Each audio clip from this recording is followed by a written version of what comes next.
Hey, Wayne.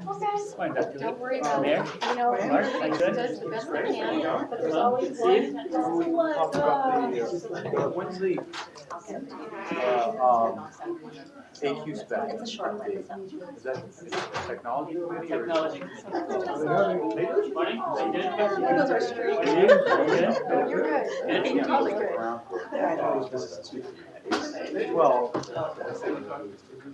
There are actually two updates. There's one, there's a thing on the contract. And then there's yeah.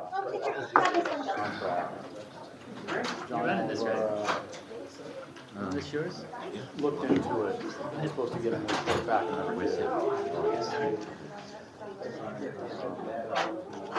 Dr. Parker's not It's still a legitimate question. I was over a year ago. Yes. Yeah, I thought it was closer to 2 years. I talked to Wayne just real briefly to let him know about the request from the LA County. Nice job yesterday. Seems, I think we determined it is part of the Yeah.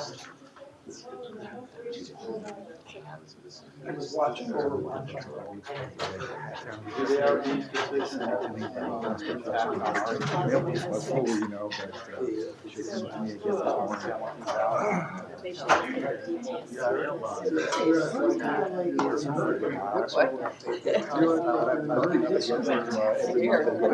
Start without.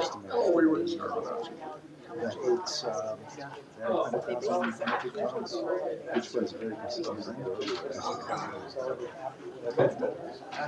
And then you're up to speed on all the AEs.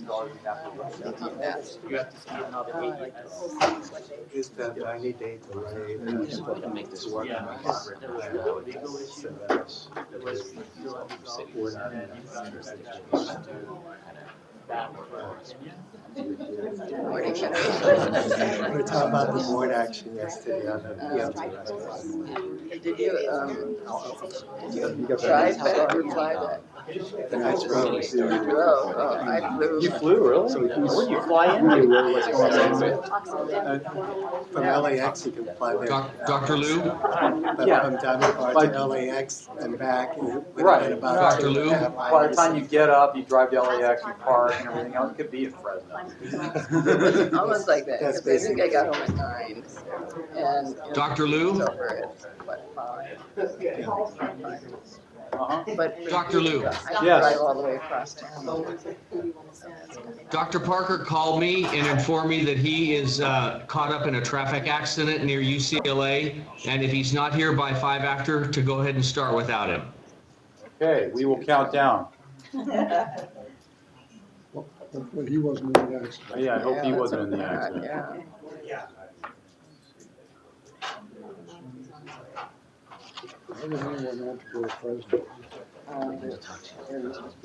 No, he is not in an accident, Oh, but he's good. behind an accident. Years I haven't been to Fresno.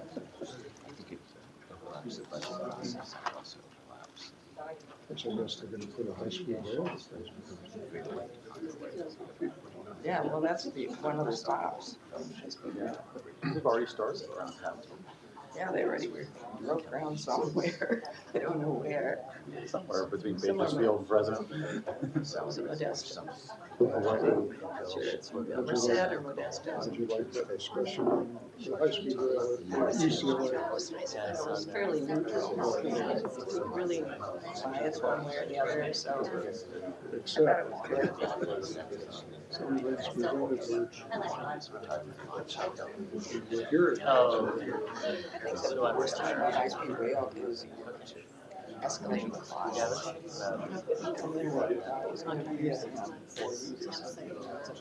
there were a lot of things that we did. Might have been Or like take time. slower. Good morning, everyone. Oh, you made it.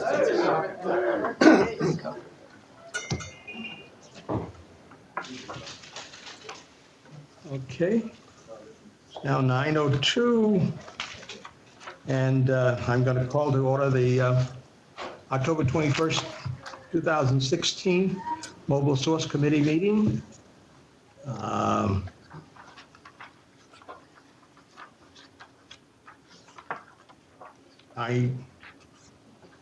assume that Hugo, are you ready to go? Yes, Dr. Parker. Hugo, I'm sorry, Harry. So we're going to have our first presentation of the overview of the draft financial incentives action plan for the 2016 AQMP. Go right ahead, Henry. Thank you, Dr. Parker. Good morning, committee members. What staff like to do today is give an overview of a draft funding plan that we've been working on. We're still in the midst of working on that plan, so we hope to have that out in the next few weeks. But what I'd like to do today is just step through a general outline of the plan and talk a little bit more detail of some of the funding level and opportunities that we have evaluated and analyzed. As a background, the draft funding plan will lay out a typical plan outline, which is to talk about the background and the needs, but also talk about the existing funding that has occurred over the last 17 to 18 years, and what types of funding and what levels of funding. And then we want to talk about the potential new opportunities that we would want the board to consider and get direction on how to moving forward on seeking those opportunities. And lastly, talk about those activities and then a schedule for reporting back to the board as we proceed through the funding plan after it's approved by the board. With that, I'm just going to go directly into it. As you may recall, back in July, we presented this table that shows, this comes right out of the the draft 2016 AQMP, that shows that we need approximately 10 to 12 to 14 billion dollars if you count the stationary source side, 10 to 12 billion for mobile sources and around 1 to 2 billion for stationary sources in terms of funding incentives to help turn over older equipment and bring about near zero and zero emission equipment. With that as the backdrop, we started to look at what funding levels we have received over the years and how much we have awarded, the board has awarded over the years. And we broke this down by the different levels, from the national level to the state level to local and regional level. So first I want to start with the federal level, and we're talking about mostly sustained levels of funding or one-time opportunities. From the federal level, the primary sustained level of funding comes from the DERA, the Diesel Emission Reduction Act, and it's appropriated by Congress on a yearly basis. This year is 26 million. That's for the region, and nationwide it's like 190 million. It's based on almost like a block grant type of formula where no one state gets more than a certain amount. That's the typical federal funding formula. As you can see, we are... Excuse me, Henry, you stated on the report, it says 597. You said 190 million for national. It's over Is that just million national. 597 million has been since 2008 total nationally. So we're looking at the current year and what has been allocated or appropriated by Congress since 2008 to give you an order of magnitude how much money's come to our region versus what's available nationally and over the years. If I can make that clarification. So you see two sets of numbers there. So the region is the same as the annual funding, the total to date? No, that's 26.6 million. so 26 million is what the region has received to date in this region since 2008. And And the annual funding level is 26 million? No, for, I'm sorry. I'm confusing everyone here, I can see very quickly. So it's 26 million was this year's allocation nationwide, actually. Nationwide, okay. And the region, it's anticipated we're only going to get about 500,000 this year to award to South Coast SCAQMD. Last year, the award went to one of the ports for $1 million for work there. So it varies year to year, okay? But that's what the amount would be for this year nationally, I should say.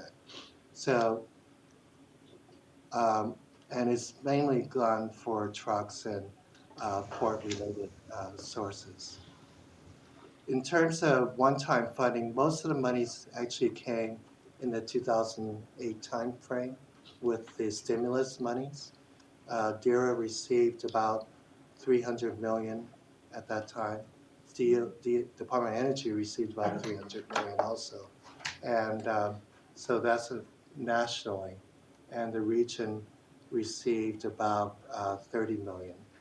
And of course, there was one project, which is a national project, which we were the lead on for 45 million to do hybrid trucks, but that was a national program. So the one-time funding, Henry, may I ask a question? Are these charts going to be in the AQMP? they will be in the funding plan, Dr. Parker. But Okay, they should be noted, in my opinion, and I'm quite sure some of the other board members may have. I think they should be noted because it can be a little bit confusing to the extent itself that someone is thinking that we're getting $26.6 million per year versus, and because the only place that you have since 2008 is on the overall national, and I assume that that 26.6 million applies for since 2008 as well. Is that correct? yes, it is. We definitely. Why is it necessary that we report exactly what it is that we're getting per year? So someone, since we are going to be using this to justify additional funding, or why we need additional funding to show what we're getting on an annual basis, it just seems to me that that would be a lot clearer to the extent of whoever the reader itself is. But that's just my opinion. I didn't want us to, I know this is a long report that you're going to be giving to get all the way down and then come back to that. I don't mean to, break in with your presentation. No, but I noticed that Mayor McClellan had a question, and so did I. I don't know about any of the other board members on this particular issue. We can clarify that. One thing to note on DERA is subject to appropriation. So it's not a sustained level year to year, and it really varies from year to year. We have a breakdown of a yearly variation, and it's really very, the variation in appropriation is really big. So it's not like the Moyer programs where we know exactly how much money we will get on a yearly basis. So we will clarify this as part of the plan and the tables in the plan. Okay, thank you very much. If I can go on to the state level, which is probably more consistent on a yearly basis because we know exactly how much we get in terms of DMV revenues. And so we have our traditional Moyer program. There are two parts of the Moyer program. There's this SB 1107 portion, which is about, on a yearly basis, we get about $24 to $30 million. And then funding today is about 410 million since 1999. And it's mainly for heavy duty trucks and off-road equipment. Proposition 1B was a one-time program, but it has been implemented over the last 6 years or so, and it was $1 billion statewide, and the portion that came to South Coast region is about 550 million. We received about 395 million to date, and we're on the last year of the program, which is 137 million. The AB 118 program is really the air quality improvement portion that BAR and the Air Resources Board implement. And we received 1.4 to $3.7 million, and funding to date is about 2.8 million to the regions, mainly for the Replace Your Ride program that's coming to us on that part. And then the low carbon transportation funding, we see about $1 to $5 million. These are more competitive dollars, so we have to put in a bid for these dollars. But today it's about $6 million. Again, it went to the EF&P Plus Up. The remainder of the low carbon transportation dollars will be a solicitation from the Air Resources Board. So that over the years, we've seen about $814 million come into the region, and on an annual basis, that breaks down to between 160 and 170 million dollars. Now, does that include the federal and state? No, just the state portion. What we're showing here is that a lot more monies actually come from the state level than it does from the federal level.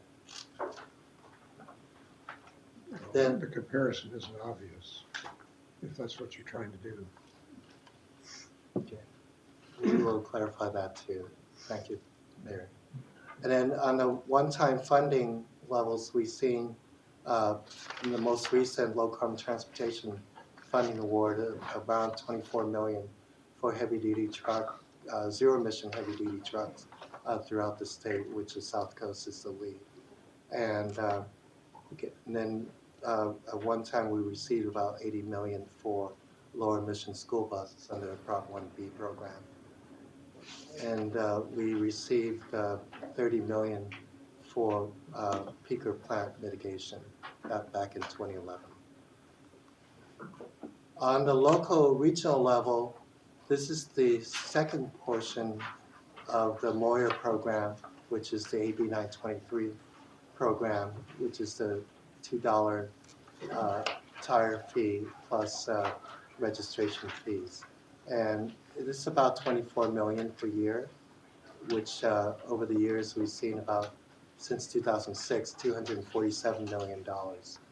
We have the MSRC program, which has been going on since 1991, and that program has done very well in funding alternative fuel vehicles and heavy-duty vehicle replacement. We see about $14 million per year. That is, again, part of the auto registration fee. And that program has been, as I mentioned, around $335 million since 1991. The other parts of the AB 2766 programs, the local governments program, which they see about 23 million per year. And since 1991, about $447 million have gone out through local governments to look at clean air projects. And that program is audited by us and by ARD. In terms of our own Clean Fuels Fund, we have about $12 million per year, and that's mostly for research and development and commercialization of clean technologies. And since 1990, about $300 million have gone into the Clean Fuels program. And when you take a look at the Clean Fuels Plan update, you'll see our leveraging has been very good through a public-private partnership. It's around 3 to 1 in terms of leveraging. So it's a very good program in terms of working with the private sector in terms of R&D.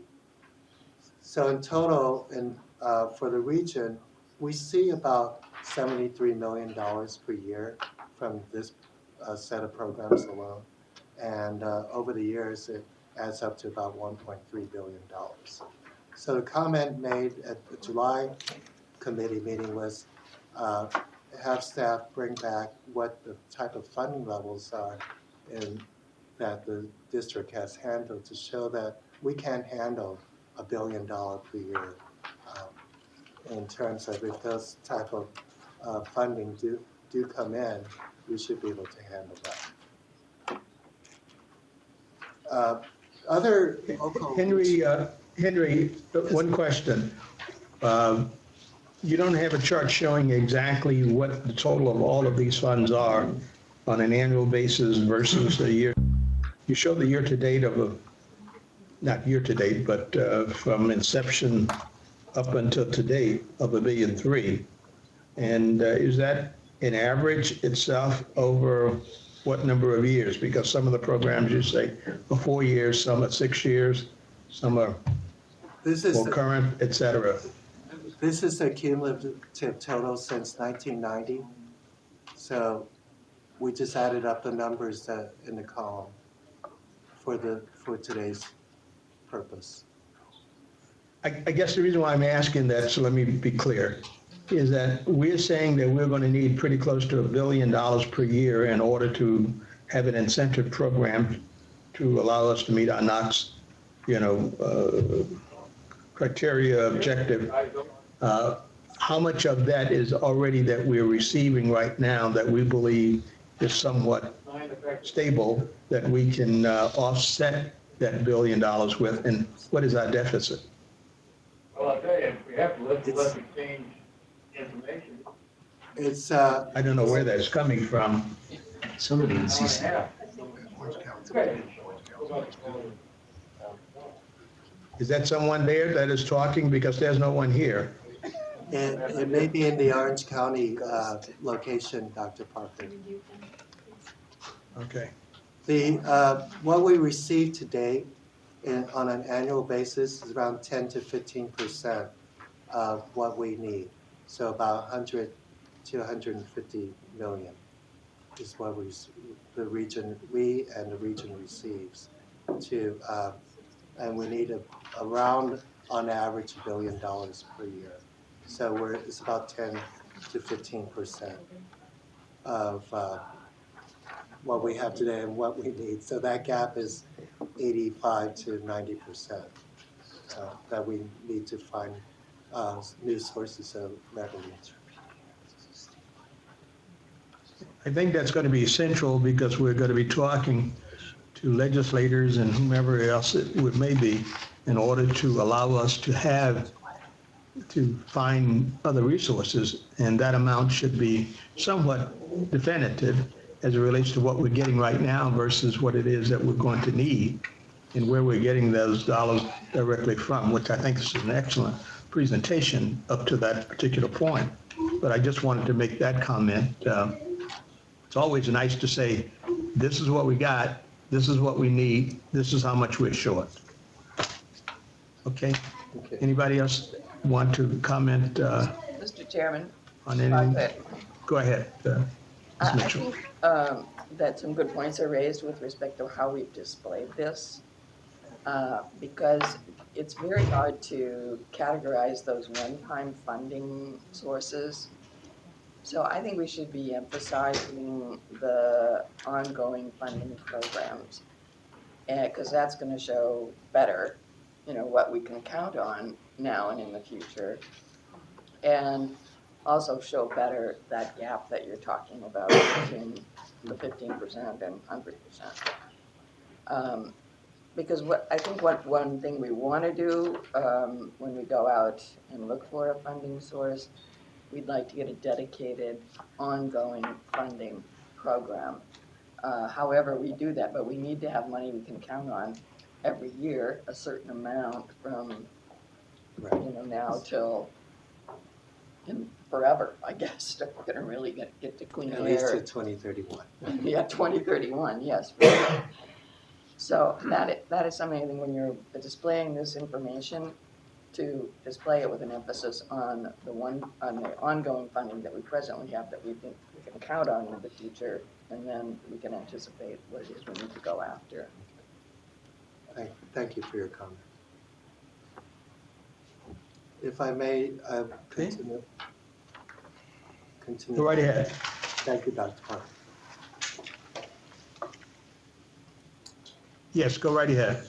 Thank you, Dr. Parker. So on the one-time funding, we wanted to list activities that have occurred over the years, such as the BP ARCO settlement and the 1318 Sentinel power plant mitigation funds have come in. So we do see other sources of revenue. Again, we want just to put this as a display to show that we do have one-time funding from various sources. I want to move on to the heart of the discussion. Is probably where we want to go is where the potential funding opportunities are. And I'll start with the federal level, and a fair number of these opportunities actually can be translated to the state level. So on the federal level, the recent consent agreement with the VW compliance issue, where is projected that about $2.7 billion nationwide will go towards NOx mitigation. And the proposal is that that will focus on near-term NOx reduction within the next 3 years. And each state that's receiving the monies will have to put together a funding plan. For California, it translates to about $381 million. And the Air Resources Board will be looking at developing a funding plan and soliciting public input on that plan. And at yesterday's ARB board meeting, there were discussions of the need to focus that funding towards NOx mitigation and near-term NOx mitigation. The other part of the VW settlement, which is on the 3-liter engine, is still in negotiations. And our staff's understanding is that that negotiation is really going to be long-term because ARB rejected VW's proposal, recent proposal. So it's going to take a while to realize that funding. Moving on, there has been discussions on a national level of establishing a cargo container fee. And this is similar to the type of fee that was put in place by the ports as part of their clean truck program. So you may recall the ports put together a clean trucks program to require 2007 and newer trucks to operate in and out of ports by 2012. And doing so, they established a $35 per TEU container, 20-foot equivalent container fee. And at the state level, at the time back in 2008, then State Senator Alan Lowenthal introduced a bill that got passed the state legislature, went to the governor for signature, but the governor rejected it. And that called for a $30 container fee. And at the national level, there has been a couple bills introduced. And the most recent bill has been introduced by Congressman Lowenthal with bipartisan support from Congressman Gorga. So that bill would call for a similar type of container fee, but on a national level. If we look at the volume of containers that moved across nationally, it's about 46 million TEUs. So if you take that's national. And locally, it's around 13 million loaded containers. So you can see it's about a third of the national. And if we just multiply that by $100, that could equate to about $4.6 billion in terms of a revenue stream. So As long as they return it to source. yes, and that is one area we're looking at as we evaluate these type of programs, whether in this case on a national level, not every non-attainment area has a port. So if this funding was to feed into the national clean air investment and cleanup concept, should would that be appropriate to apply that to other non-attainment areas? And so we have to evaluate that also. And if it's to come back to the source, it may not get as much national support as it would be if it was spread out. So those are things we're weighing. We have to weigh as we look at this. But if you did like a time-weighted averaging in terms of when it comes in and where it's dispersed, it would show, I think, a greater impact at the entry point than further in. Yes. There's different ways that we can allocate it. And also when, if you look at the Proposition 1B program, the funding was allocated based not only on the emissions level, but exposure. So it could be weighted with that to provide more of the funding towards our needs compared to another region which has a lesser need. So those are things. Henry, I have a question. For the tonnage that comes in through our ports here in our region, Long Beach and Los Angeles, do we get a fee for any of that? No, there's no fee associated with that. Those bills never got past the governor's office. But Okay. it's a possible consideration as part of the state activity if the board has a desire to pursue that. So just want to indicate that to you. Are you saying that we have the authority to assess a fee based upon No, it would have to be. based upon tonnage? No, it would be on congressional, on the federal level, it'd be congressional, on state level, it has to be a legislative action.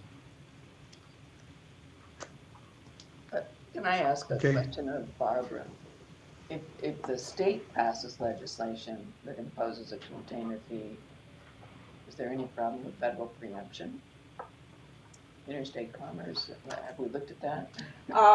Yes, Ms. Mitchell, there are a number of statutes as well as constitutional principles that people could use to try to challenge a state-imposed cargo fee, depending in part on how that fee is structured. And if the fee is imposed by the federal government, most of those statutory restrictions don't apply, and the Commerce Clause issue becomes irrelevant if Congress adopts it. So that really leaves just the Export Clause, which binds both the federal and state government. And so there are fewer potential legal challenges if the fee is adopted by Congress. But as I think Miriam McKellen was talking about, there is a concern then about losing control over how it is going to be used and dispensed. And also there is some precedent for federal fees already being charged at the ports that in the past 10 years or so have built up huge surpluses and aren't being spent anywhere. Although I think recently that has started to change. So it's a balancing against which is most legally defensible, which would definitely be a congressional action, versus some of these other considerations the board might want to think about. So one area that the ports have approached us is to take a second look at the harbor maintenance fee that Dr. Wu actually mentioned that at several meetings ago, that the revenues that are collected at the ports out here actually go into this national fund, the harbor maintenance fee funds that are used by other ports to improve their infrastructure. So there's no value added on the revenues that come out of the ports. And we're subsidizing other ports outside of California. So the ports asked us to take a look at that as a possible way in which they can get that changed, and perhaps those monies could be used for programs out here. Change a couple words in the budget and get it done. And if I might add, that's actually the fee that I read about that had built up a projected very large surplus of about $9 billion 3 or 4 years ago. So I do think they're working on that now, however. Do we have a chart that could be presented to us that would show exactly what other ports, I'm quite sure there's not that many because, it's on the East Coast and we're here on the West Coast, maybe assessing statewide and as well as that are federal that are getting funds that we are not getting for any particular kind of cost or whatever it may be that we might be able to look at and explore for our benefits, since we have the most horrific, and I use that word expressively, air quality challenges than many of the other ones may have. Dr. Parker will explore that, and we would want to talk to the ports actually, because they probably have a pretty good feeling for what the other ports are doing. And can add that to the discussion in the plan. And I would also add that EPA is also looking at developing that national port strategy. And Henry will be on a call Tuesday, and we can go to EPA and ask if they've collected that information as well. I think it would be very helpful to us because, we're going to have some challenges. I was just in Sacramento on Tuesday, as many of you know, and I rode up with several legislators, and they all engaged me in conversation about SCAQMD and our strategies that we were going to be using. And I had an opportunity, even at our meeting that were there was like 200 people, to make a presentation as to what our needs themselves were going to be and how we expected to, what we were going to be exploring in order to get it with, registration fees, et cetera, et cetera. And I think it would be very helpful to all of us as board members if we're going to be considering those, so we can have some meaningful discussions about it at our committee meetings, et cetera, as to which direction that we want to go. Which one is the one that we're going to really be leaning toward in order to do that. Knowing what other people are doing, a lot of the legislators didn't even know that San Joaquin was charging $50 per car, per vehicle for registration. And it seems to me to be a very, telling type of direction. Anyway, I just wanted to add that. Go ahead. Thank you, Dr. Parker. I may will continue the discussion. The next opportunity is something which will be very challenging. However, SCAG does have it in their RTP SCS, which is a user-based VMT fee on a national level, and we're looking at just urban travel here for non-attendant purposes. It's about 2.1 trillion annual vehicle miles. And if you look at that at half a cent per mile, it can generate about $15 billion nationally. So that would be through every state. And it is being considered on a national level because it is looked at actually as a replacement for the gasoline excise tax for road infrastructure improvement.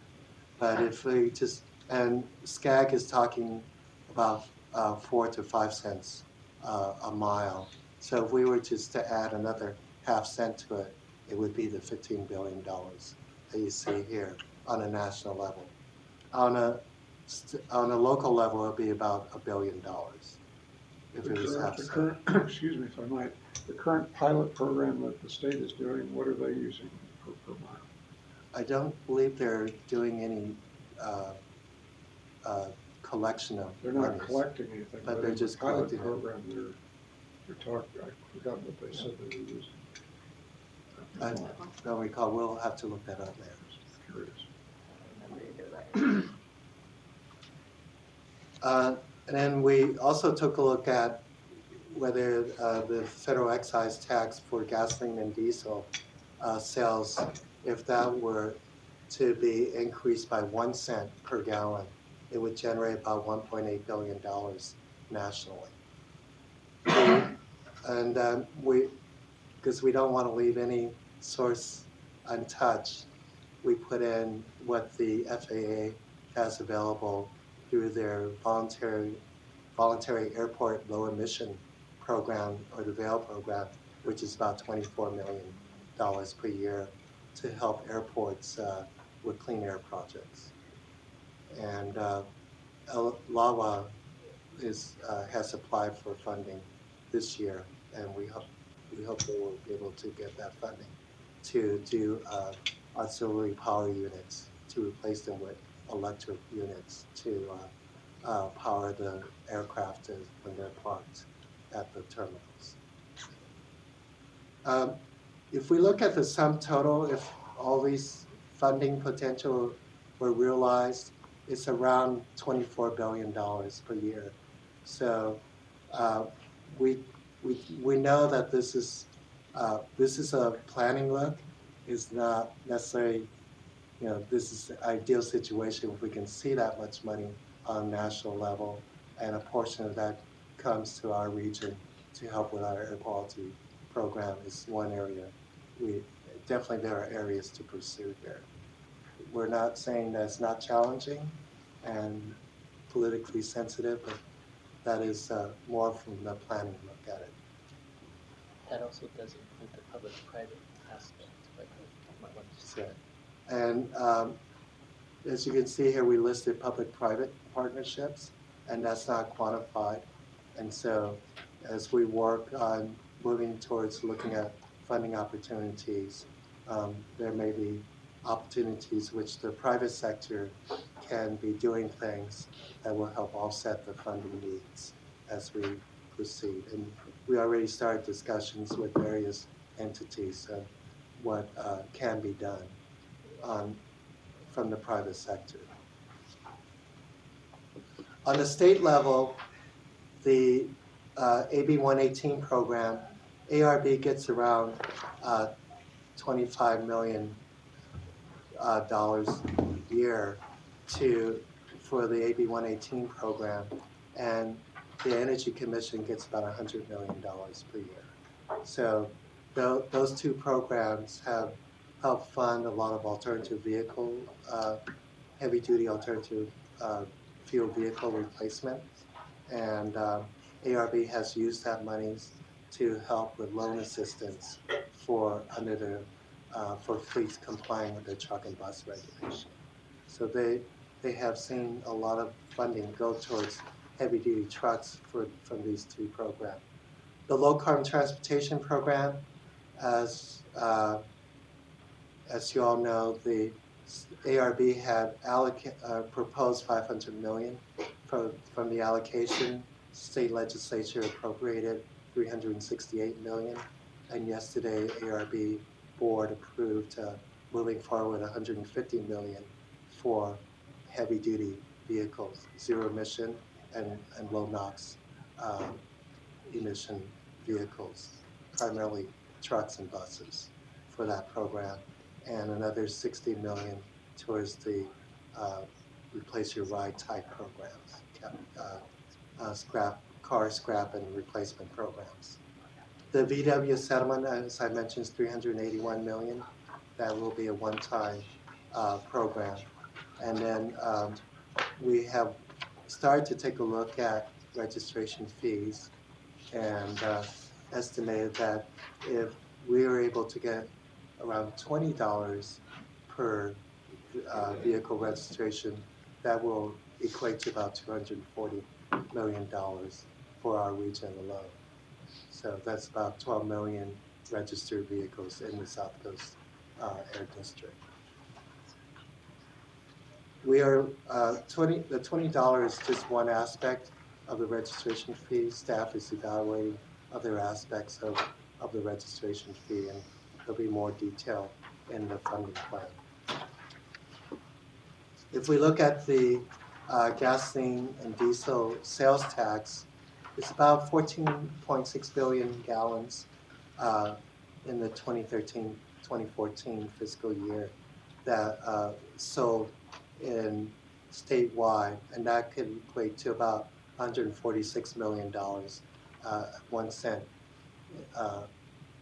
sales tax from that level. As I mentioned on the cargo container fee at the state level, our 2 ports have about 13 to 15 million TEUs. And that could equate to about 1.53 billion at $100 per TEU. Historically, as I mentioned, the discussions have been about $30 per TEU. So that would be about a third of that, or about 700 million per year if such a legislation was passed. Then, of course, on the VMT level, it's about $1 billion per year if there was a half-cent add-on to SCAG's proposal for a VMT-based program. And then, of course, state bonds, there are discussions at the state level of coming out with a new Proposition 1B type bond program. And we put down here as an example, back in 2008, it was $1 billion for air quality improvement and $2 billion for transportation corridor improvement. So the levels could be increased significantly. We did not want to preclude or project any numbers here, so this is only an example. But if we look at the previous slide and the current slide and add up what can be a sustained level of funding, it could be on the order of almost $4 billion, depending on what that level is per either gallons sold or registration fee. So it gives the committee an idea of what levels could be realized if these programs were put in place. Then on the local regional level, we do have our own regional numbers, which, as I mentioned, as part of the state level, can be on the order of 240 million for the region, and about $1 billion if it was a container fee. Here we adjusted the numbers somewhat because it'll be more like a local type of numbers, and if the ports were to put in place their clean truck program and have the ability to, again, put a container fee aspect to their clean truck program, it could be somewhere between $30 to $70, which will generate the $1 billion just through the port program alone.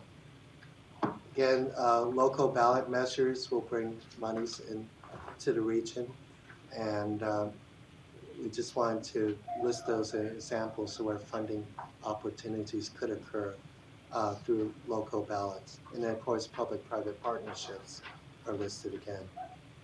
And then as you look at the sales tax revenues, I mentioned the gasoline sales tax. Here we used 5 cents per gallon, just to give an idea of the magnitude, $350 million per year.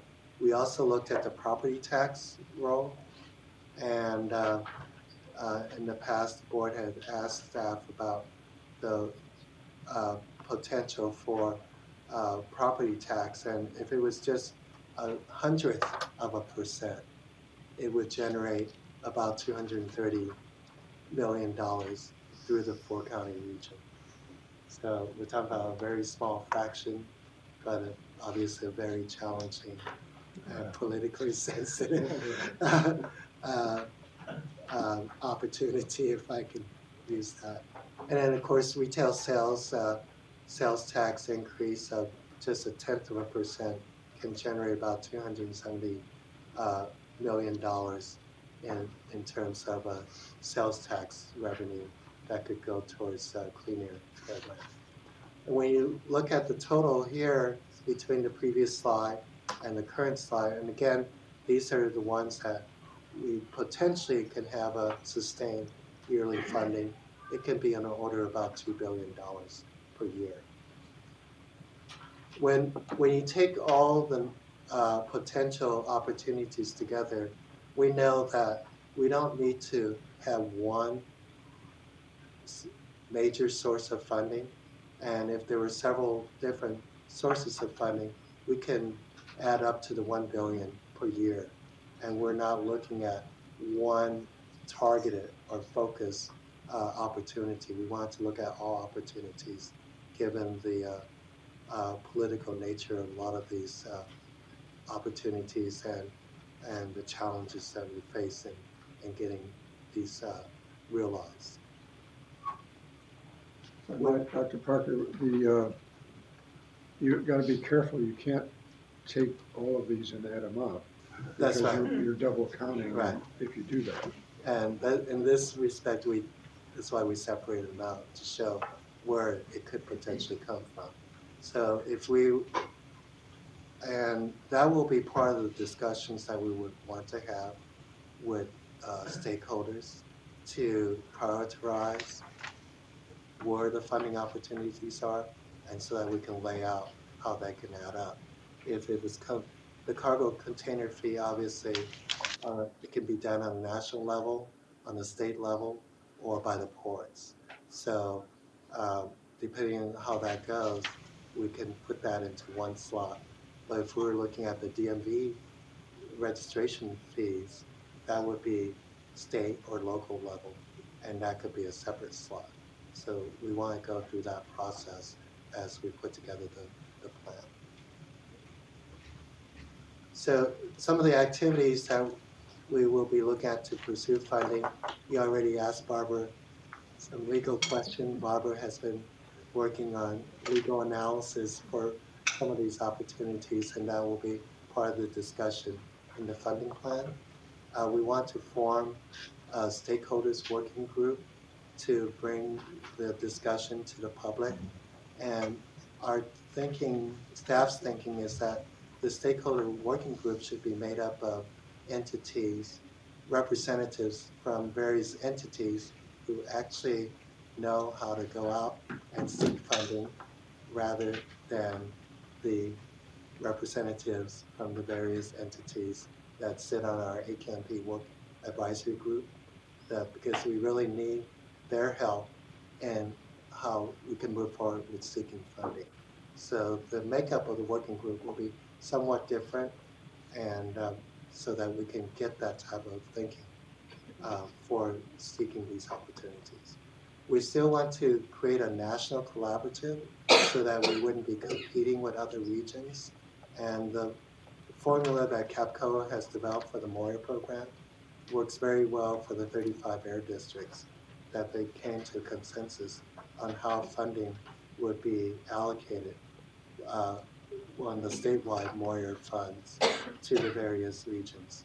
And it's based on air quality, the severity of the air quality problem and exposure, and the need. So that's something on a national level. If we can establish a national collaborative and the Clean Air Investment Fund, then the types of funding that revenue streams that go into the fund could be allocated in a manner that makes sense for the various non-attainment areas. Then we will work through NACA and the private sector to establish that type of national collaborative.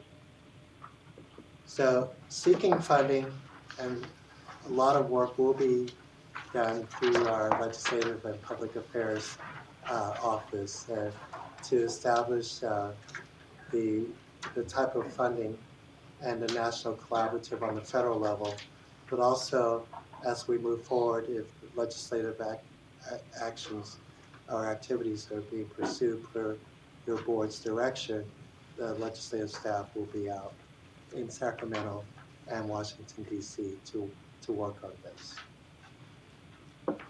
And lastly, I want to just have a discussion on the proposed activities. We hope to have the draft plan out for public review in the next few weeks. The end of October is a little bit optimistic right now, so we're probably looking at somewhere between now and mid-November to have a document released for public review. We do want to move ahead and start working on having discussions on a national level, because the transition team for the new president will be looking at what the priorities will be, and want to get in to talk to the transition team about our needs on the air quality side.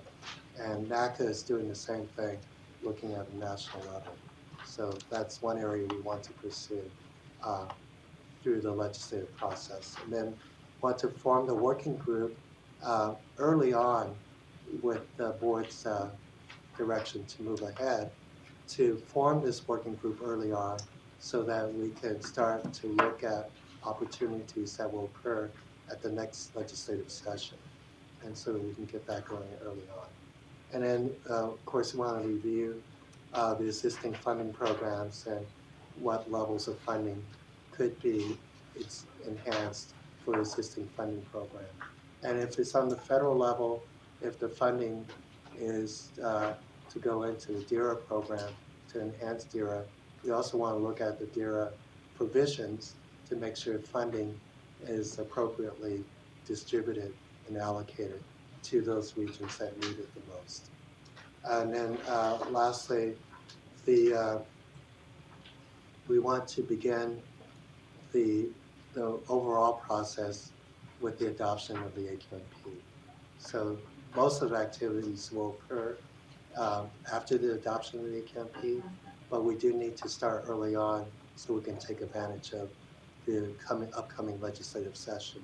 If there's some early actions staff can take along with public-private partnerships to go to Sacramento or to Washington, we want to bring that forward to the board and get that process started. With that, that concludes the formal presentation. Thank you very much, Henry.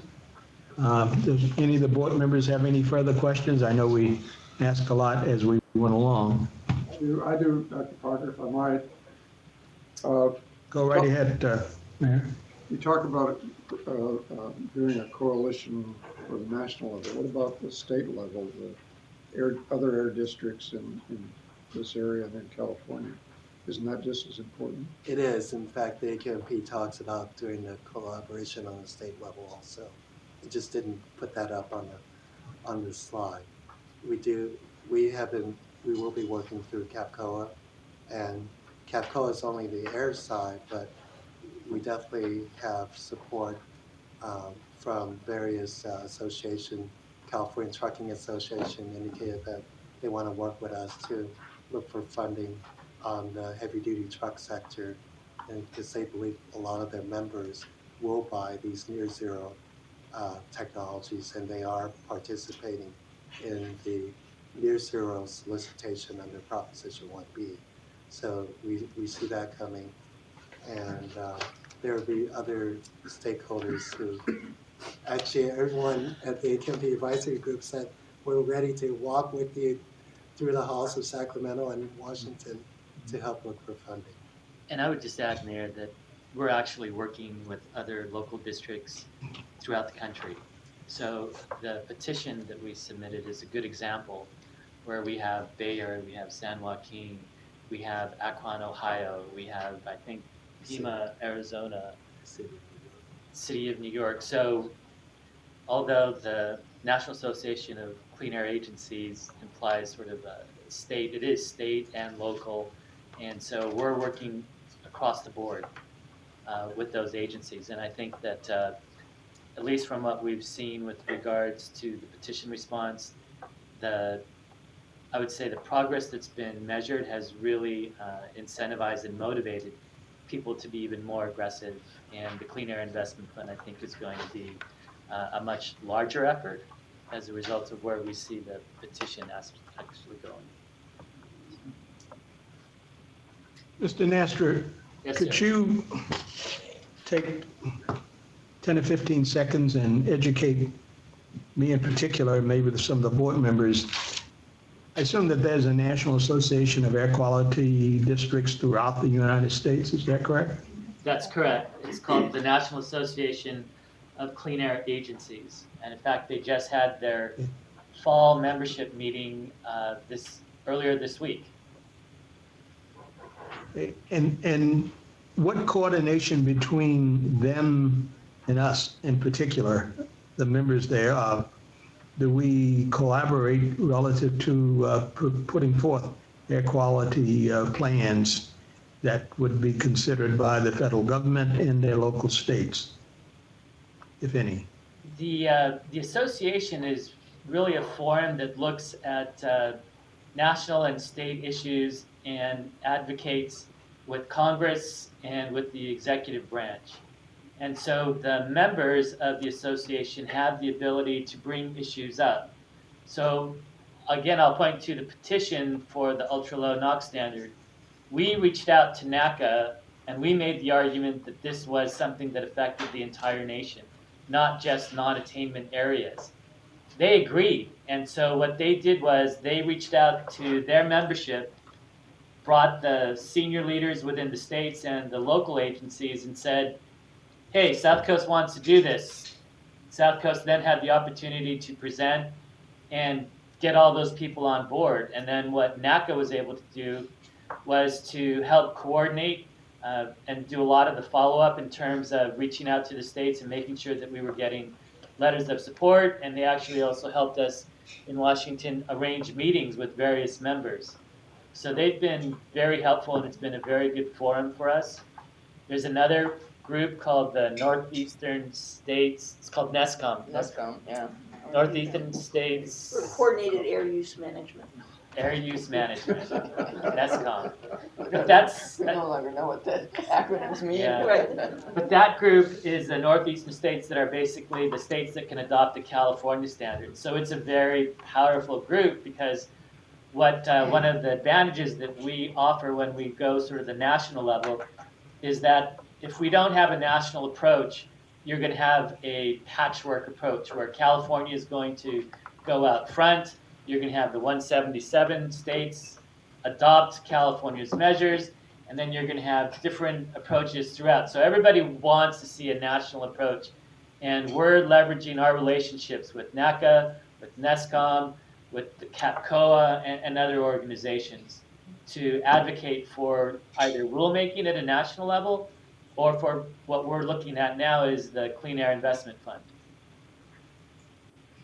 So it's really very important that when we go back with our congressional groups, that we have the National Association's support with their delegations that of the various different other agencies throughout the country, so that we can get a very much more positive response than we would just looking at only to our California delegation, which is very powerful because we're the largest it is in the entire group. But I think it would be very, I asked that and I assumed that that was the case. I didn't know the specifics. That we really start talking about when we go back, that we actually are going back and asking someone from these various different organizations to participate with us and to try to buy into and sell our particular position as it may relate to what our objectives are that we're going to be setting forth in SCAQMD. Anyway, I just wanted to confirm in a meeting that that was the goal, that we were really looking at it on a national basis and not only just as a local, as it relates to that in California. We are doing that. Any further questions? I'm sorry. Yeah, Dr. Park, Go ahead. I have several questions and comments. I mean, I'm going to start off and say what I've said before, that I'm very skeptical that this is going to be successful. And I just want to make clear, and I don't know about the other board members, that everything is riding on this. I mean, whether I vote for the AQMP depends on whether we can come up with a credible plan. And I'm really concerned about how we do it. I know it's not easy. I mean, if it were easy, it would be obvious where we'd go to get this money. It's not. And I want to make sure that everyone, not just the staff and the board members, but the stakeholders who participate in our activities understand what a Herculean task it will be to get any single one of these fees through, well, I think Congress is actually hopeless, quite honestly. I don't think you can get anything through Congress. I think you can try. I think you'll be wasting your time. I think you have to be very strategic about this. The only hope we really have is getting the state government to do something. And I don't know if you read the President Pro Tem's response to the idea of a vehicle license fee, but if you don't have his support, you're not getting anything through the legislature. I can guarantee you that. We have a really, really long way to go. On any one of these particular fees, you're going to have his enthusiastic support, as well as enthusiastic support of the governor and the speaker, and probably at least 2 or 3 Republicans, depending on how the election goes, as well as some Democratic Assembly members who aren't inclined to vote for these things. There needs to be advocacy strategy that is very sophisticated, very inclusive, and pulls out all the stops.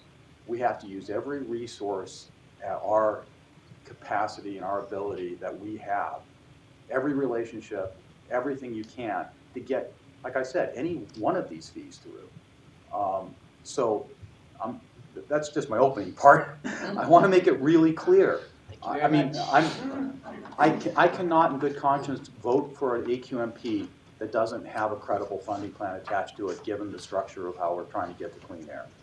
Okay, getting back to the presentation on what funding has come in the past. That's good to know. All I kept thinking about is, when you're considering making an investment, it always has that little fine print that says, past performance is no guarantee of future returns. I kept thinking of that. So what we really need to focus on is what we have on the horizon. And I think we're really close. You got some good input from the other board members on how you might do this. What I have to do at my organization every year is when I come up with a budget is list what funding I've had secured and what funding is unsecured, but where I'm going to go get it. And then, how that fills in over the course of the year. For us, I think we should do 15-year time horizon and say, what actually do we have in the bank and what don't we have in the bank? And not be afraid about the fact that most of it isn't there. That's just a realistic look at a spreadsheet that can sum up exactly where we are. So I would have the sources on one side, time on the other, and the sources being broken up into 2 subcategories, one secured and the other unsecured. And then we have the list. You guys put forward the list. I think the only other category that we haven't talked about that my board consultant reminded me of is that there is no proposal for some kind of an admission fee. You might think about it. It certainly is pretty directly tied to what we're trying to get at, and it may be an easier sell than some of these other things. So there are some opportunities to piggyback on other processes that are going on. And in fact, one of them is going to happen before the start of the next legislative session, and that's the ongoing legislative transportation special session that's happening. And if they actually get around to coming up with something, it more likely than not will be some kind of a vehicle miles fee. And if we're not ready and involved and already talking to the people who are going to be making those decisions to tack on an air quality component to that, we're going to be left, with no money in the bank and a huge opportunity lost. So we have to work on that right now, and really position ourselves to take advantage of that. There are, SCAG is an ongoing process. We obviously have board members who are members of SCAG. The proposals that SCAG is putting forward, I think, also are pretty, I don't know if they're delusional or not, but they're certainly hopeful, and they're going to have to work with us to make this happen. Obviously, they're more transportation oriented, but they have an air quality requirement, and I think that we have to see if they've been thinking about how to make this happen, because a lot of what they're trying to do is a lot of what we're trying to do. So I think we should try to piggyback on opportunities that do exist. And we also have to recognize that existing money that's coming in, and perhaps some of the money that will be coming in, is not always spent in the right place on the most efficient things. That we know that if we could use every dollar to its maximum efficiency, we could make it go farther. A lot of those programs are, restricted to things that don't get us as far as we need to go. So I'm not sure how best to deal with that, but we have to keep that in mind. And even if we raise the dollar amount that we need, it might not go as far as we need it to go because it's going to be targeted and restricted to use for things that we don't necessarily have. So I think when you form the work group, you should probably consider whether you want board or board consultant involvement in that. Certainly we have a pretty diverse board with lots of capacity to assist in this process. I think that you should really figure out how to take maximum advantage of that.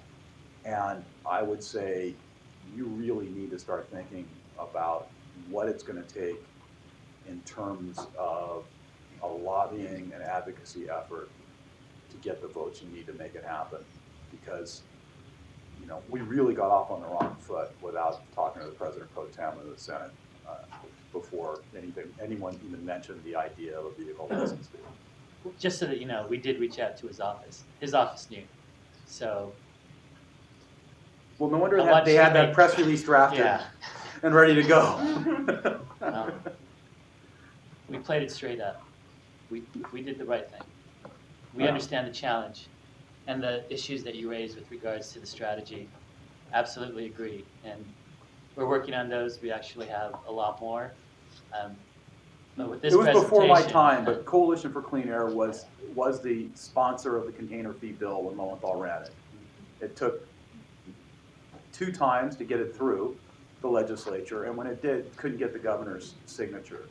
And it was pretty much everything. I mean, I wasn't there, but it was pretty much all the staff did for 4 years was to get that bill through. And then, even if we would have gotten it through, it was Schwarzenegger. Even if we would have gotten it through, as Barbara's saying, it might have been successfully challenged in court. So we need something that's bulletproof. We need to get something. I mean, we have to have this put together, and we have to think about it in a way, like you said. I like the idea of putting people on the work group who are good at finding how to get money, generate the money. You have to make it bulletproof, and it's any one of these things: container fee, vehicle mileage fee, gas tax, vehicle license fee, property taxes. I mean, sales taxes and bonds. Every one of them are just a huge stretch. Huge. Sorry to be so skeptical. So, thanks. Chairman Barker, I could say a few words. Go ahead. Go right ahead. So I'll start out by saying I appreciate your skepticism, because I think it is a pretty monumental task that we have in front of us. I tend to be kind of Pollyanna and try to be optimistic about these things. I mean, the fact is that to reach the federal requirements, we have to attack mobile sources. I mean, we are not going to get there without getting the mobile sources. How do you do that? You do it with a combination of regulation and incentives, because you're not going to see huge turnovers in fleets unless you provide some incentives for that. So in a way, this is our only path forward. And well, maybe we can kind of put ourselves in idle while we try to get the funding. We do have to go down this path. And, I brought this up yesterday at the Air Resources Board meeting. And this is in Fresno. It's the San Joaquin Valley. The room is full of San Joaquin Valley people who have asthma and are suffering. And then the room is full of, not full, but a few agricultural people as well. So the agricultural people don't want to have regulations that impact their agricultural processes, as you can imagine. But the room also has a lot of people in it with public health problems. So I did bring up at the meeting that we need to think about a superfund for clean air. This is Wayne's idea. And I will say that our board recognized the need for that our chair also recognized the need for that. And I've talked with her about that before I brought it up at the board. But one of the very wealthy farmers in the room came up to me afterwards and said, what a great idea. He would help us with that. And he was, I guess, one of the people that wrote the Clean Air Act. You know who that was? Manuel Cooper. Who was it? Manny. Manny, everybody knows him, but he was very supportive of that. So I think, I don't know this gentleman, but I would assume there may be some support in San Joaquin Valley for this kind of direction. Getting back to the funding, I think to go to Congress is probably the path of highest resistance, but we may see some changeover in the election, and we don't know what will happen in the future. Maybe there will be a different mentality on Capitol Hill. That's really a big if. But I think our successes are more likely at the state and local level. I think we should work on a clean air fund as a long-term prospect, but I don't see that we're going to get it soon enough for the needs that we have. And I absolutely agree with you that we should be working with SCAG on an addition to any VMT fund that comes out that would be dedicated to clean air. I think you can get there with VMT with an extra, very small VMT fund, and it would be a dedicated funding stream that we could count on year after year. This is something you have to work with the stakeholders, but I see that as a real positive way forward. And if we work together with SCAG and San Joaquin Valley, we probably could get something like that going if we have a good coalition. We're in competition with transportation money, but if we combine our forces, we can maybe get propelled forward a little easier. So those are kind of my comments now. I know that it's a big challenge, but frankly, as I said, what is our other alternatives? If you want to attack mobile sources, if you want to turn over huge fleets, you've got to have incentive money. There just isn't any other way to do it. And it's a long-term prospect. The low NOx regulation that is being anticipated now by ARB will not come into being until 2023. We're starting on it now. There's going to be a meeting here on November 3rd that begins to talk about low NOx regulation. And then I think the ARB plans to bring a rule forward in 2019, full implementation by 2023. So it is a long-term prospect, but really when you look at what's in front of us and what we have to do, there aren't a lot of other ways to get there. And so that's the way I see it, Pollyanna or not. Well, you can let the federal government do it. If they will. Are we aware? They'll shut down the port. I was going to say, Shut down the roads and might let people drive, and that's what the federal implementation plan would look like. You know that. you're aware that the legislature is now in special session to consider transportation, a transportation bill that is going to be asking for various different taxes. Are we aware of that, Mr. Nastra? Yes, sir, we are. So we have our And, consultants in Sacramento staying abreast and keeping us apprised. They are also apprised of. What is that going to do with the options that we have put forth? Because they are already considering right now, and they're having all kinds of problems of coming up with a solution to that. Have you factored that into what we're talking about right now? If this is, I'm sorry. if this is passed in any way, would we be able to extract any additional funds from that? So one of the things that we're doing right now is we're still trying to ascertain the strategic approach with the consultants and with some of the members that we're discussing, because part of the discussion is focused on, do we want to go in with sort of a broad approach, or do we want to have a very specific approach? Do we want to identify many opportunities, or do we want to just identify perhaps one or two? And this is some of the feedback that we're getting. So what we're trying to do is to put this together in a plan that we want to bring back to the board, still maintain direction in terms of feedback that we're getting. So we're trying to be cautious and yet still let them know where we are without being formally forthcoming, if you will. Is that saying that we have a strategy without you disclosing it, an open meeting here, but do we have a strategy as to how we're approaching what they're doing right now to benefit us in any way? Since it's all about transportation. I'm asking Mr. Alatorre to come in to explain the discussions that he's had. So Dr. Parker, to answer your question, yes, we've actually met a few times with our consultants in Sacramento about this, and they have given us what they feel is the best strategy for us to move forward on it. But what they're asking from us is what do we want to go after specifically?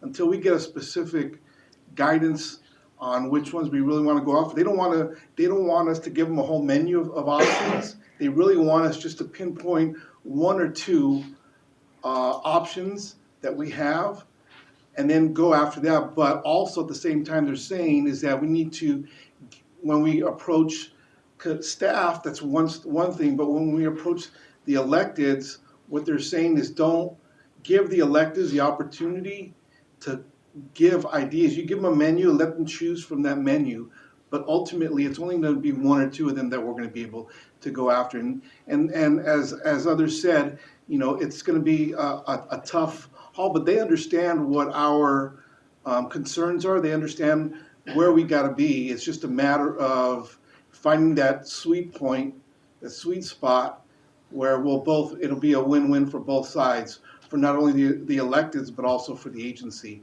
to get to where we want to be. But are we at harm, or are we at potential harm right now by not providing that one or two formally?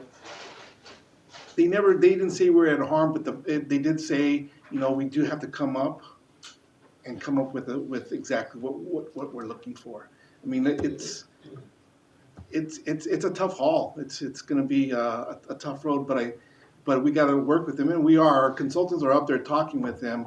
Once we give them direction, and they'll set up the meetings for us to go meet with the staff and also meet with the electeds, with the leadership specifically, and figure out where we want to go and what their ideas are on where we should be going. Because ultimately, we can ask for something, but in the end, it's going to be where they want to go down that road. Which option do they want to choose?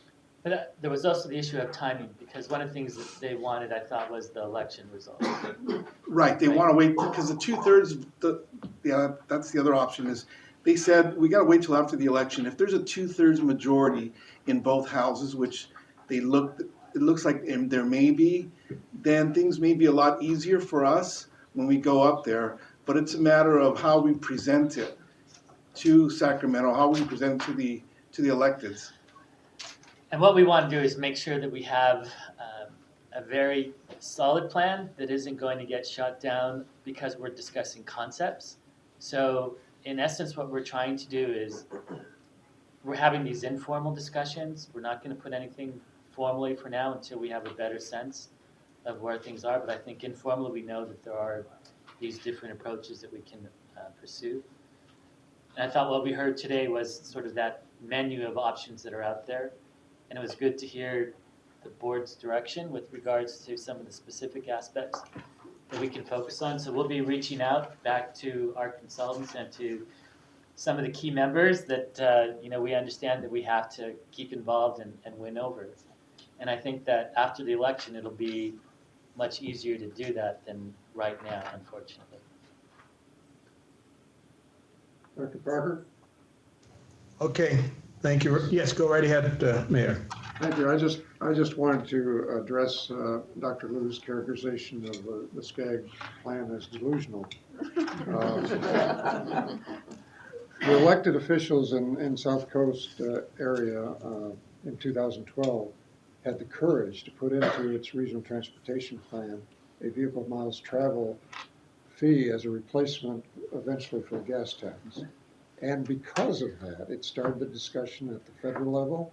It also started the discussion at the state level. As a result, we've got a pilot program going, and the people in Washington are even talking about doing a VMT. So I don't, I think it's necessary to propose it, yeah, absolutely. But The It's not ability delusional. to get it, the It ability, will. the It will ability to happen. deliver it is what I'm really concerned about. It will happen because we started the discussion, and I believe the public Glad you're is, optimistic. is much farther ahead on this issue than some of our elected officials. So going after a clean air type fund is absolutely necessary, and I think it'll happen. Well, I think, I mean, a lot, of all of these, the vehicle mileage fee is probably the one that stands the most possibility, however remote, and however much effort it would take to get it. But because that is what's on the table during a special transportation session, that's what SCAG's talking about, we've got at least people discussing it as one of the likely scenarios. But it's being discussed as to deal with transportation and infrastructure issues and not air quality. So we need to make that part of the conversation. But it's not delusional. I think it's Has anybody talked to SCAG yet? We, We talked to on them, the I think we staff should reach out to them. Didn't we become a member? We did. Aren't they us?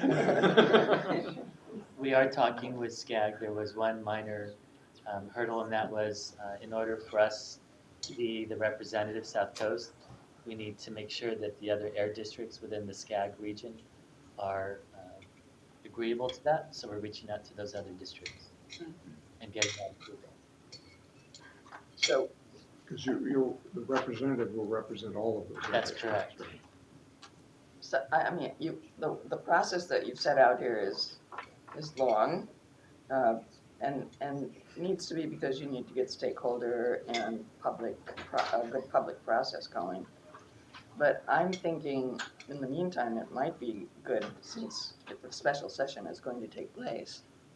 And if we're gonna wait until the election is over to see what the makeup of the legislature is, then maybe in the meantime, we reach out to SCAG and start some discussions about working with them on this extra amount. I don't know what you put down there. Whatever, what was it? A half cent. And see if even if there's any possibility of working down that line. I mean, maybe they're gonna say, no, we don't wanna work with you. But I think San Joaquin Valley would be interested in that as well. So we could at least get Central Valley and our region, and you're gonna get a nice mix of hopefully bipartisan people in that combination, and those combinations with SCAG, that would be a pretty powerful coalition. If you get San Joaquin Valley, our district, and maybe you'll even get, more air districts, because other people are suffering too. So I just would kind of reach out with that as an idea before, and not wait around too long. Jim Frazier, who is the one of the transportation committees, chair of transportation, he and I were on a panel in a couple months ago, and Jim certainly understands the relationship between heavy-duty trucks, air quality, and what we're all trying to do with this. So I think, he'd be a good person too, that, if we can work with him, I think that would be a good avenue. Jim? Yeah, we've worked very successfully with him, and is very supportive of our efforts on transportation, and especially in Southern California. But working with SCAG and getting something into, at least in the discussion of this pilot program that's going on, because that's going to be reported back to the legislature very soon. And if there is in that a component for the air quality, at least it'll get before the legislature as part of the pilot program discussion. So it's imperative that we work quickly. I'll reach out to Hassan immediately. And this Jim, what was his last name? Jim Frazier, Frazie. He is from Central Valley, isn't he? Where's he from? Yeah, He's from Central Valley, and he's chair of the transportation. Yeah. And, obviously the valley has huge air quality problems, just like we do. So, he's very cognizant of that. but I would touch base with Darren Chetzi. Hassan's going to be out of the country starting tomorrow. Oh, okay. Dr. Parker, can I just make a correction? Yes. 'cause I misunderstood your question, I apologize.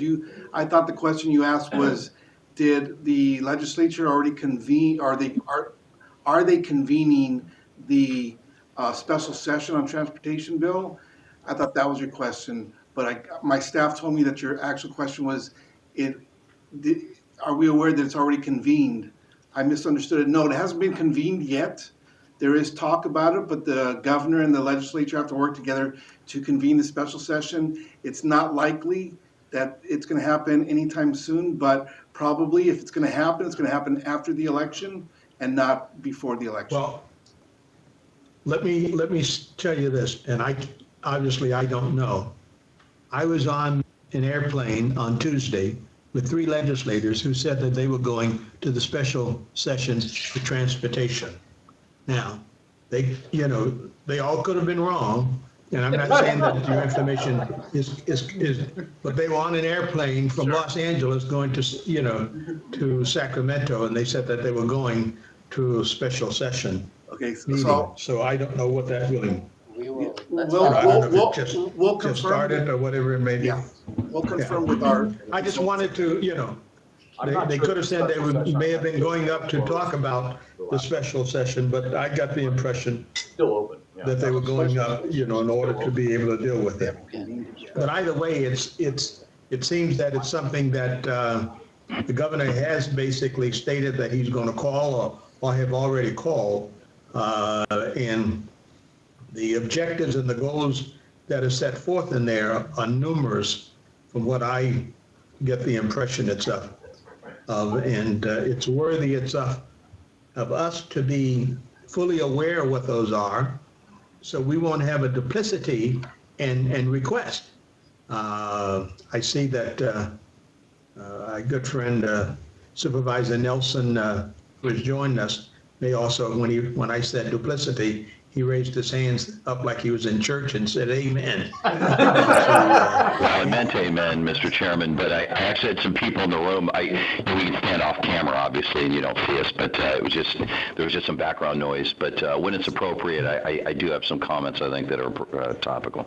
Go right ahead, because I've already said all that I need to say. Roger that, sir.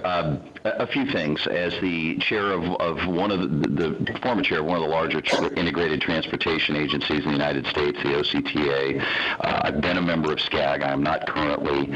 I think we need to be very careful with this concept that we somehow are going to bootstrap clean air on a VMT initiative.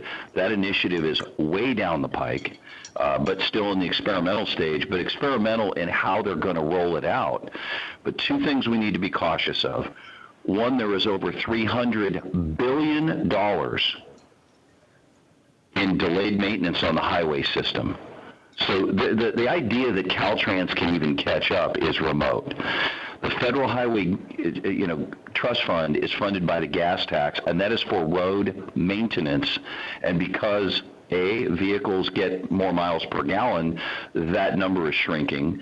But also because we keep putting alternative fuel vehicles on the road, not only are they not contributing anything at all to the roadway, they are going to participate in the clean air effort, clearly, but they're paying nothing. So if you look at the federal government, I think one of the things the federal government's going to look at is getting these non-paying customers to pay into the trust fund, because trust funds for the roads, it's not a clean air initiative. But the other item is, I think the transportation agencies are going to be very protective of a fund source that they already acknowledge is not going to be enough to solve the problem they already have. If we add, this is like, every time I hear, someone's going to get more money out of the credit auction that's going on for, their various pet programs. You've got too many mouths feeding at the trough. The VMT is to maintain the highways. It's not a clean air initiative. All the rollout has been about paying for the road system. Forget new projects. I mean, that's another whole, enormous empty bowl that can't be filled. But the VMT is just to try to get back to even for all these transit agencies and mothership Caltrans So I think we should be very skeptical that there's going to be much room, if any, for us to butt in at this stage and say, hey, by the way, we want some clean air incentives, and every single clean air vehicle that we have right now is paying nothing into the Highway Trust Fund because they don't use gasoline, which is good for our purposes. But if you're Caltrans, you're trying to fund the roadway and your major source is gas tax, that's already a problem. You know, we're essentially incentivizing in more ways than most people think. Every person like myself that drove to work today on electricity paid nothing to be on the highway.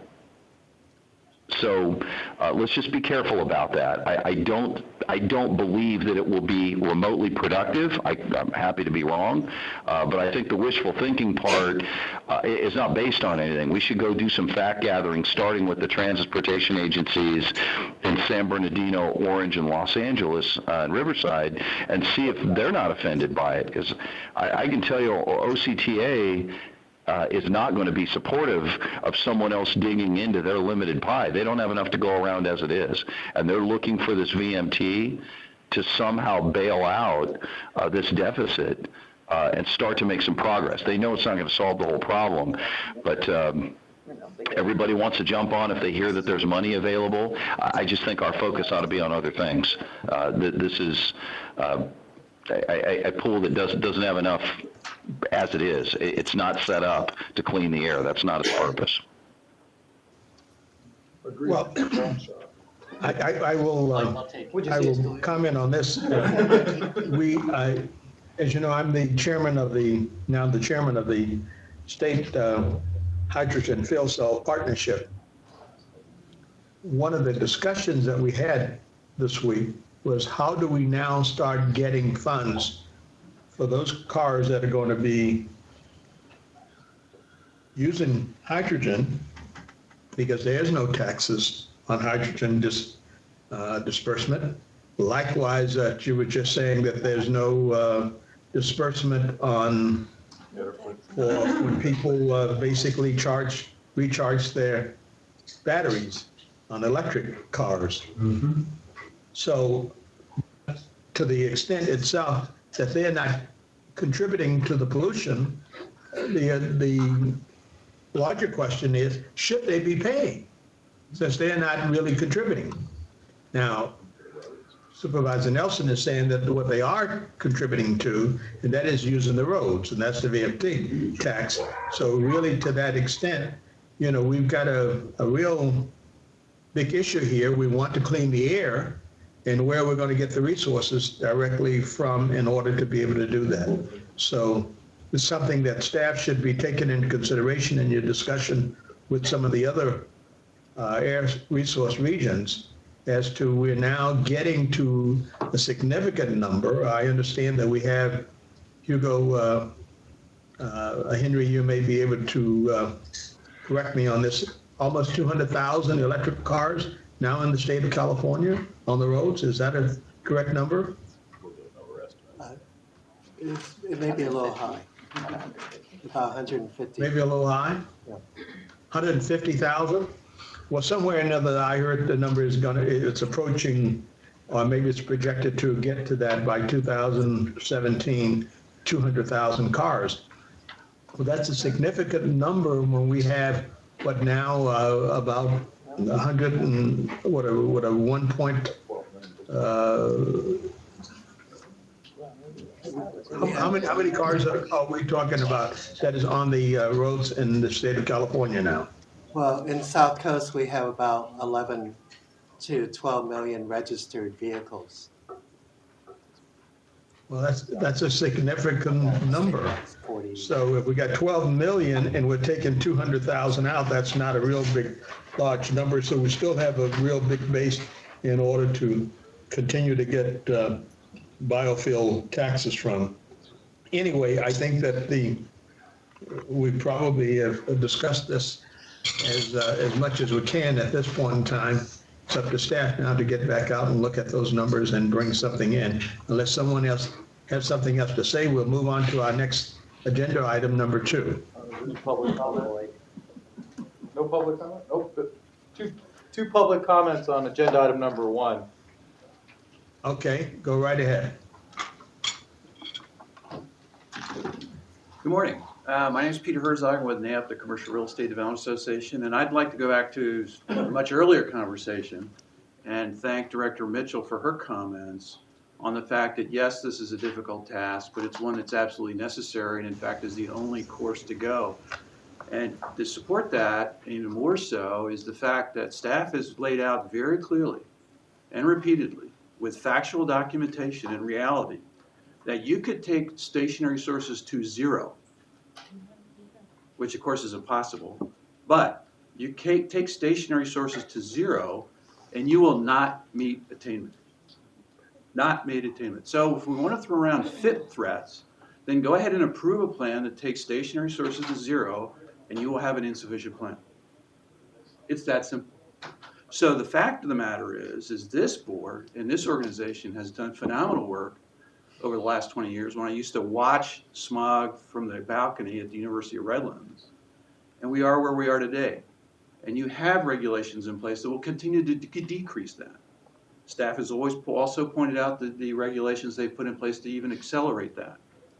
But the fact of the matter is, as Director Mitchell has pointed out, it's mobile sources where you have limited abilities. So funding is the way to do it. If you want to clean the air, then I think Director Mitchell's concept of being optimistic, or how the phrase you use, but at least looking at this is the way to go. Because if we adopted some other approaches about 250 years ago, when a bunch of farmers decided to take on the most powerful nation in the world, Britain, we'd still be part of Britain. But you do the dedication, you do the work as staff has outlined, and you can be successful. Herculean tasks do get done. They are possible. We have done it in the past, and we can do it again in the future. So I just wanted to thank Director Mitchell and realize again that you can take stationary sources to zero and you will not meet attainment. It's just that simple. So incentives have to be in the plan, they have to be strongly supported and vigorously pursued. So thank you very much. Thank you very much for your comments.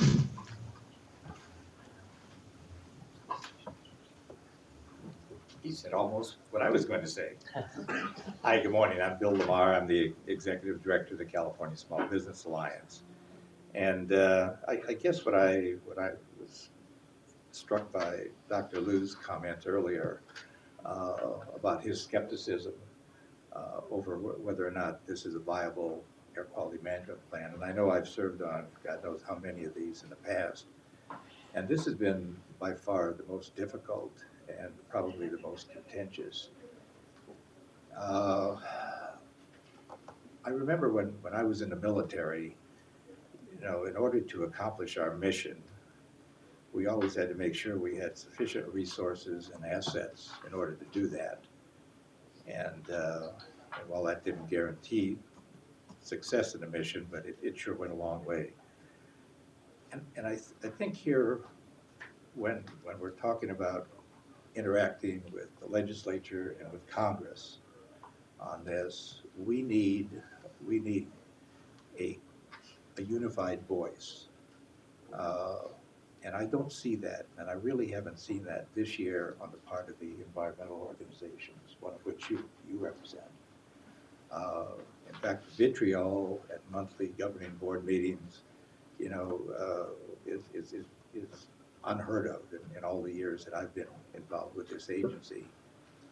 And it would sure be helpful if we could count on support from organizations like yours, Sierra Club, NRDC, CBE, and including the community organizations to help advocate with staff and with the business community for these incentives. I know my members, many of my members are sitting on the sidelines waiting for November 8th, but also waiting for this SCAQMD as to whether or not they're going to continue here in the basin, lay off, or shut down.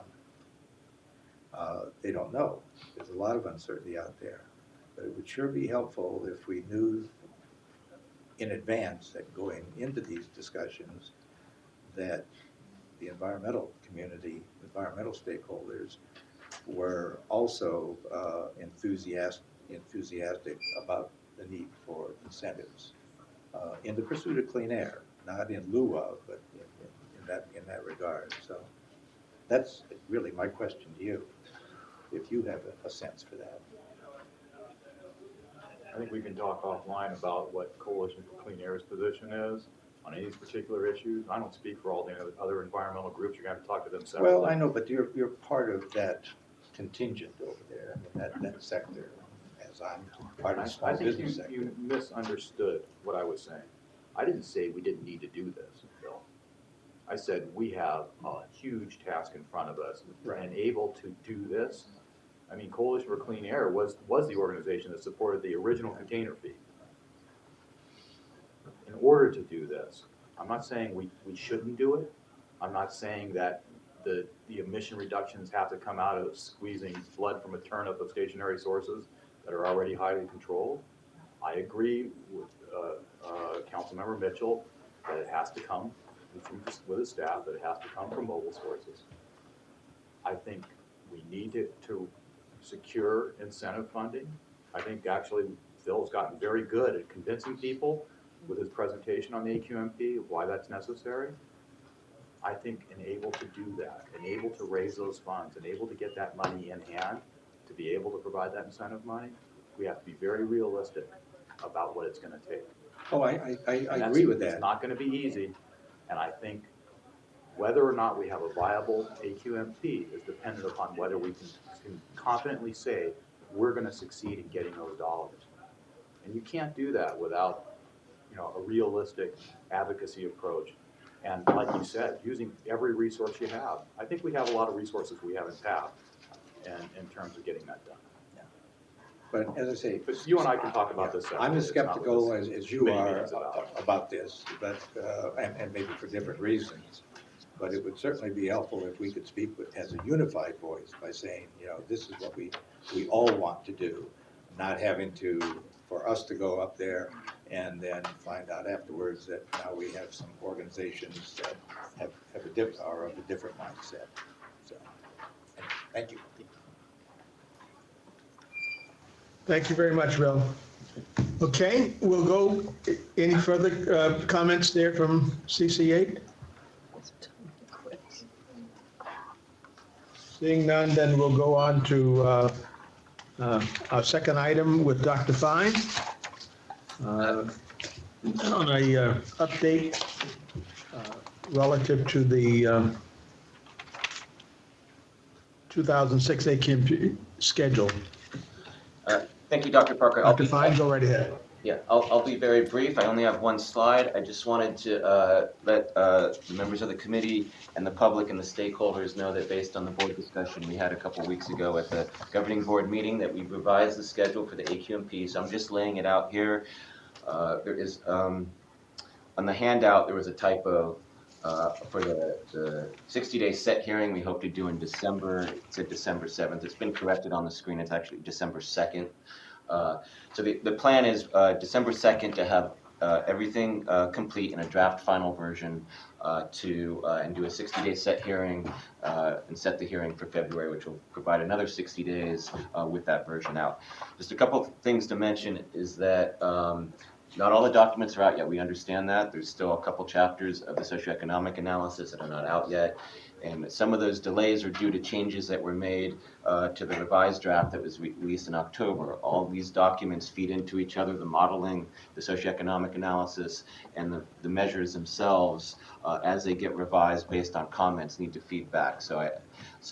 But we've taken the approach of releasing everything we can as soon as we can, even in draft form or preliminary draft form, so people have time to take a look at it. But the goal is by December 2nd to have the full everything out, and even before that, we'll be releasing the rest of the socioeconomic assessment by mid-November. So with that, I can answer any questions, but I just wanted to let the public know that this is the revised schedule. Thank you very much, Dr. Fine. Any questions from any of the board members? All right, hearing none, We will continue on the two reports, the written reports. Any objection to receiving those and having them filed?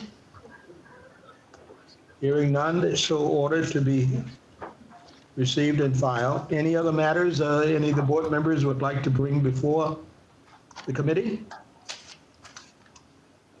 Anyone at any of the locations that would like to make a public comment?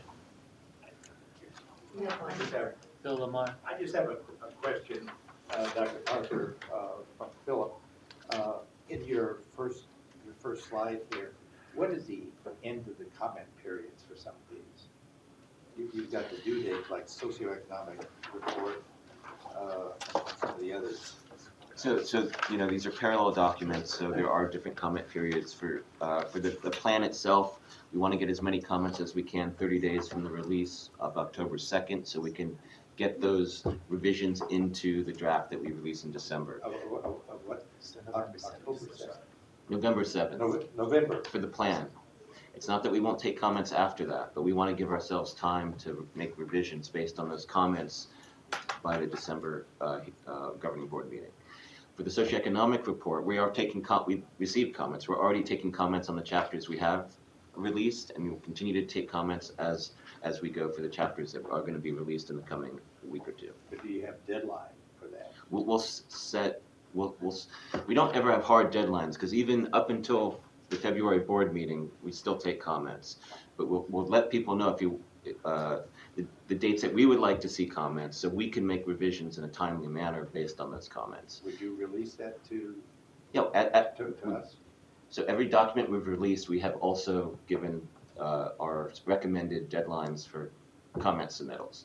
As we release the remaining chapters, we will also give that information. But we don't have the dates for released yet, so we'll give the dates that we'd like to see comments by. Okay.